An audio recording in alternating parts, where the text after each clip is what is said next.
You say you support the Iranian people, but you're pronouncing our country's name wrong. Our country is named Iran, not Iran. Please, once and for all, let's get this clear.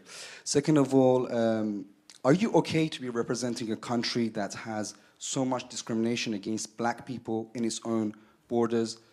And we saw the Black Lives Matter movement over the past few years. At a recent press conference, an Iranian journalist grilled Tyler Adams, the captain of the United States men's national team. Second of all, are you okay to be representing a country that has so much discrimination against black people in its own borders?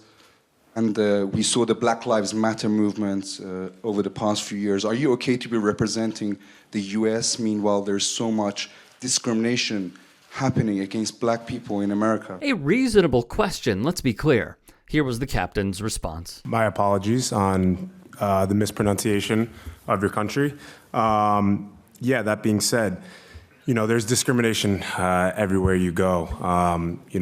One thing that I've learned, especially from living abroad in the past years and having to fit in different cultures and kind of assimilate into different cultures, is that in the U.S. we're continuing to make progress every single day. I grew up in a white family with obviously an African American heritage and background as well. So I had a little bit of different cultures, and I was very very easily able to assimilate in different cultures. So not everyone has that ease and the ability to do that, and obviously it takes longer to understand. And through education, I think it's super important. Like you just educated me now on the pronunciation of your country. So it's a process. I think as long as you see progress, that's the most important thing. This all serving as a backdrop to the protests in Iran, where countless activists and protesters of the like have been killed by the regime after all signs indicated the morality police beat 22-year-old Mahsa Amini for showing a sliver of hair outside her mandatory hijab. After being placed in a coma, she would die days later. The back and forth comes after Iran state media called for the U.S. to be kicked out of the World Cup after the United States Soccer Federation changed Iran's flag on its social media platforms to show support for protesters in Iran. Holly DeGrasse noted on her Twitter, U.S. men's national soccer teams, IG and Twitter, have removed the Islamic Republic emblem from the Iran flag in anticipation of their match against Iran. The federation said the change was intended to indeed show solidarity with protests in the country, and by Sunday had reverted, switching back to the official flag. The alteration, which was visible on U.S. men's national team's social media accounts, removed a symbol in the middle of the flag associated with Iran's clerical leaders. During Iran's previous two matches, tensions surfaced between supporters and opponents of the government, including over the flag, with some anti-government critics waving a pre-revolutionary flag or concealing the symbol on the current flag with black tape. Vigorous debates have occurred within the protest movement over which flag should be displayed. Iran is appearing at this World Cup under the shadow of domestic turmoil. The United Nations High Commissioner for Human Rights, Chief Volker Turk, what a name, has said that the country is in a full-fledged human rights crisis as authorities clamp down on anti-regime dissidents. Protests, referred to by experts as the most significant since the establishment of clerical rule following the '79 Iranian Revolution, and violence have rocked Iran in recent months and threatened the very nature of the country's regime, which has been in power for more than 40 years. A few thoughts before we get out of here.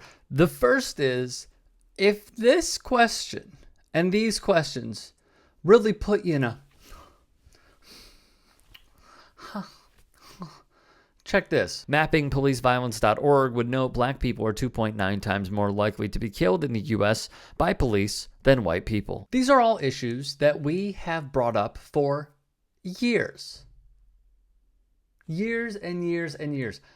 Now, do I believe that Tyler Adams is going to say, yeah, the United States is not a great place to be because of the repression of people voting, because of cash bail, because of the rollback of LGBTQ plus rights, because the police is flooded with white supremacists, because we are one of the worst emitters of greenhouse gases, because we just had the 45th president of the United States running the country, because they do not want to teach what systemic racism is in our schools. No, of course not. I don't expect him to say that. I thought his answer was fine. Overall, we all see things a little bit differently. But for those people that are like, how dare this journalist ask this? Where have you been? That's my question to you. If you felt any type of way, a negative way, after seeing the captain of the team you are rooting for face somewhat of a tough question, I wouldn't even define it as tough or label it as tough. I would label it as fair. Considering how much criticism the Iranian players, have taken, whether right or wrong, depending on, of course, who you are questioning as well, whether it's a pro-regime or anti-regime player. Expect this. Expect it. And here's my last point. There are a lot of people who benefit from saying that America is, a wonderful place, and they choose colorblindness in their answers as an athlete. He didn't do that, but he did say we have to make progress. Do I believe that we are making progress and we are progressing? Limited, because it certainly does seem like we are going back in time in a lot of areas.